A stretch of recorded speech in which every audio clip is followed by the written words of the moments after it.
da tsira gurin Mahmudu gwanina, alai da sahabbai yan gida ulama suna sha'anina, hanyar su muna da mai rike dan tarikar tasu da sauki. Assalamu alaika rasulillah miftahul khair ma'aiki.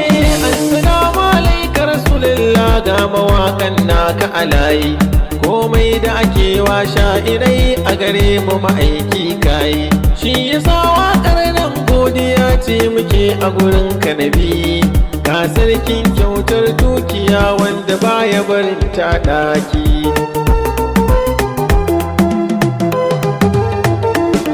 Ko kyautar nan da kai mahansa da ta isa mu ta yin naci, sha'irai dan meto za mu zauna ku zo mu ta yin baitoci, kyautar da kake ta ishe duniya a kaunu kowa ya ci, mai rabon aljanna Mustapha ya rasulallahi sadauki. Assalamu alaika rasulillah miftahul khair ma'aiki. Mai rabon alkhairi Mustapha shi ya bude rahamar Allah, da an kulle ta gaba daya shi ya bude dan abdallah, ga wani alkhairin zo ka ji sanda yaje karbo sallah, ya ƙara kusanta mala'ika Jibril da Khaliqu sarki. Assalamu alaika rasulillah miftahul